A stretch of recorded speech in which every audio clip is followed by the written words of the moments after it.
Bonjour et bienvenue dans cette vidéo. Aujourd'hui, je réponds aux questions d'un étudiant, ou de plusieurs étudiants même, qui m'ont demandé des questions assez intéressantes. Donc suivez bien toute cette vidéo. C'est parti. Première question. Alors, l'intitulé exact de mon métier, c'est dessinateur-projeteur en bureau d'études ou en structure béton armé, même pour être plus précis. Deuxième question.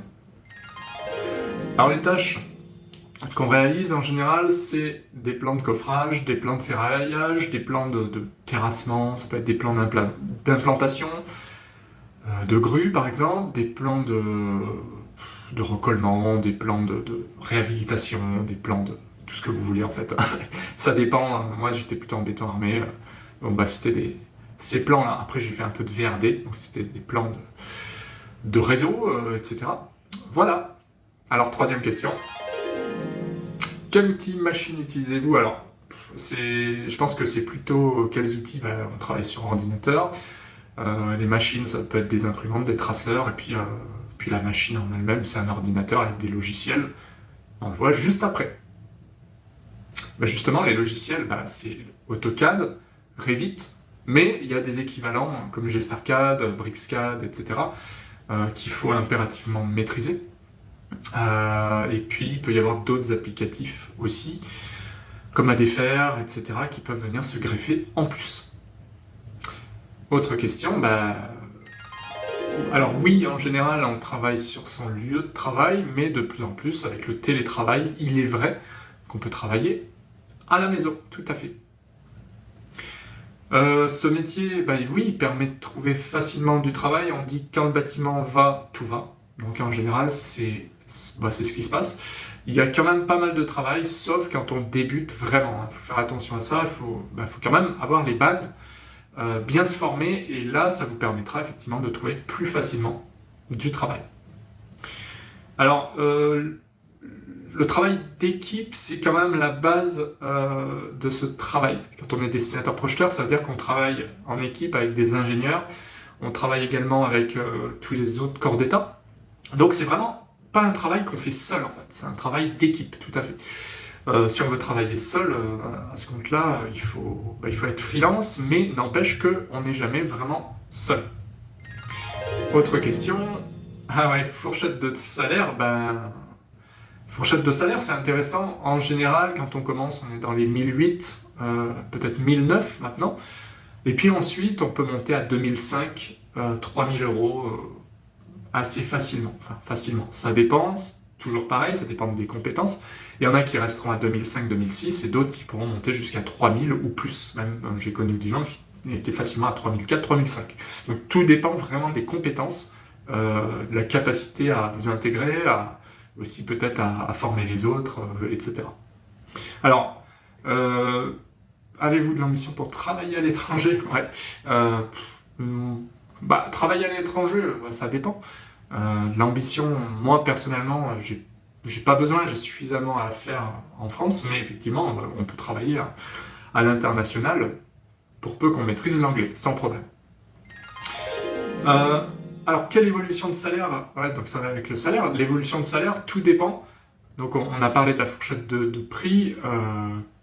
Quelle évolution? Ça dépend de chacun, en fait.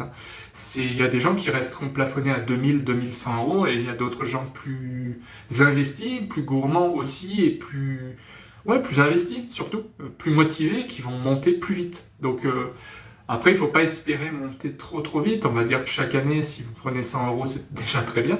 Mais en général, ce qui se passe, c'est quand on change de boutique, quand on démissionne et qu'on va ailleurs, c'est là qu'on peut augmenter son salaire significativement. Je parlerai de 500 euros, par exemple. 400 ou 500 euros de plus. Évidemment, ça dépend encore des gens. Il y en a qui vont demander que 100 ou 200. Dans ce cas-là, ça ne vaut pas forcément le coup de changer. Si vous êtes plus malin, vous pouvez monter beaucoup plus vite. Alors, quel diplôme? Un BTS bâtiment, ça peut être bien, un DUT, mais ça peut être aussi tout simplement même un bac pro, un BEP. Il n'y a pas vraiment de limite. Après, il faut avoir une bonne formation derrière. Ce qui est important, c'est de bien connaître le métier, bien maîtriser les logiciels, plus que le diplôme en général.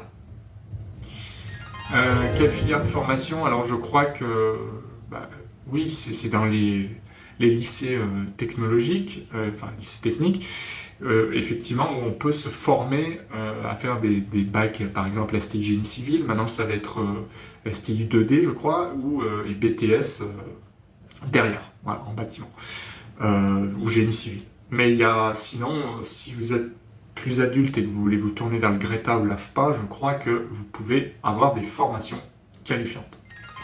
Alors l'entreprise, alors mon entreprise à moi, c'est une micro-entreprise, donc je pourrais pas vous parler forcément trop de l'ambiance, puisque je travaille seul, c'est un peu compliqué, mais en général en bureau d'études, parce que j'ai quand même fait beaucoup de bureaux d'études, l'ambiance, c'est une ambiance assez studieuse quand même, où chacun a son poste, il y a des réunions, il y a du travail d'équipe, il faut communiquer, mais quand même, la plupart du temps, on est devant son écran et on sort du plan. C'est tout. Voilà, on trace des plans, on envoie ça au traceur, à moins qu'il y ait une équipe qui s'en occupe, mais sinon, vous faites tout, vous imprimez vos documents, vous faites équipe avec les ingénieurs, et éventuellement d'autres projeteurs comme vous, si le dossier est important. Voilà, en général, c'est ça. Quand c'est des gros dossiers, vous travaillez à plusieurs sur le même dossier. Il y en a un qui va faire le coffrage et vous qui allez faire le ferraillage, par exemple, ou vice-versa.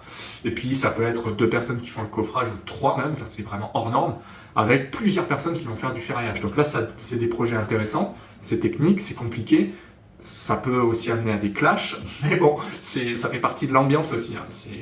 Après, l'ambiance en général, c'est que on compte pas ses heures, donc on fait du 8h, 17h.